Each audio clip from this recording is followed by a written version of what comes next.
Ceci est la rediffusion d'une chronique diffusée sur Radio Campus Lille dans l'émission On raccroche les wagons du collectif Super Cambrousse d'octobre 2023 à juillet 2024. De nouvelles chroniques apparaîtront dans le courant de l'année. Bonne écoute! On n'a pas encore expliqué la suspension consentie d'incrédulité, terme qui est en lien étroit avec la diégèse d'Étienne Souriau. Petit rappel, la diégèse comprend les règles et le monde de la fiction que l'on nous présente. Exemple, Bob l'éponge parle alors que c'est une éponge, mais ça ne pose problème à personne car on a tous mangé le truc bleu dans la pissotière. Ou que les règles du dessin animé sont différentes de la réalité. Et la suspension consentie d'incrédulité, c'est un accord qui se fait entre le film et le spectateur. Ok, je vais croire en tes règles pour 1h40, mais t'as intérêt à respecter tes propres règles et à ne pas en inventer de nouvelles quand ça t'arrange. Mais bien sûr, quand la chose confirmée est réelle, pas besoin de cette suspension consentie d'incrédulité. Aujourd'hui, dans 180 mm, Fitzcarraldo ou Défier Dieu, et oui, je vais te tuer. Je suis en train d'enregistrer.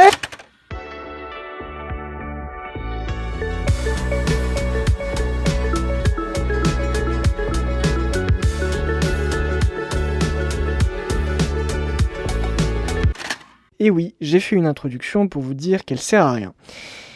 Médiation culturelle. Fitzcarraldo de Werner Herzog donc nous conte l'histoire de Fitzcarraldo, délirant personnage féru d'opéra qui rêve d'en faire construire un en plein milieu de la forêt péruvienne.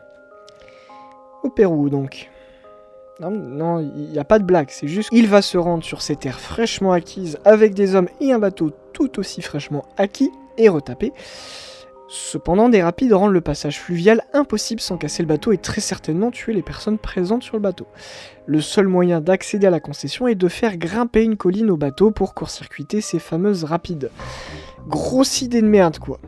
Voilà pour le résumé est clair. Je vous laisse aller regarder le film, d'autant plus que je vais sévèrement dévoiler.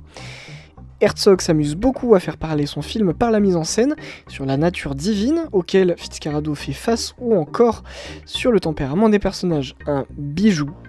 Période, ça marche pas en français. Le reste pouvant être de l'acabit du résumé éclair, je me dis que c'est le meilleur moment pour vous mettre en garde car je m'apprête à dévoiler l'issue du film. Gare à vous. Aussi surprenant que ça puisse paraître, Fitzcarraldo gagne son pari. Il y parvient, non sans mal, donc à faire gravir la colline à ce wagon. Ce bateau, je ne dévoile pas totalement la fin car j'ai juste besoin de ce passage. Parce que Fitzcarraldo n'est pas le seul à avoir fait hisser ce bateau à la colline. Ça saurait. Herzog aussi. Je vous assure que c'est vrai, Herzog a vraiment hissé ce machin à 300 tonnes pour de vrai. C'était dangereux, ça a causé un sacré désastre écologique. Alors pourquoi avoir vraiment fait ça à Iquitos, lieu de l'intrigue ? Déjà, on pourrait arguer qu'en 82, année du film, les effets spéciaux ne sont pas encore tout à fait au point. Jurassic Park arrivera quelques 11 ans plus tard, et mes muscles plus de 20 ans après, mais pour moi, il y a une autre raison. Car Herzog utilise à un autre moment des effets spéciaux pour le film.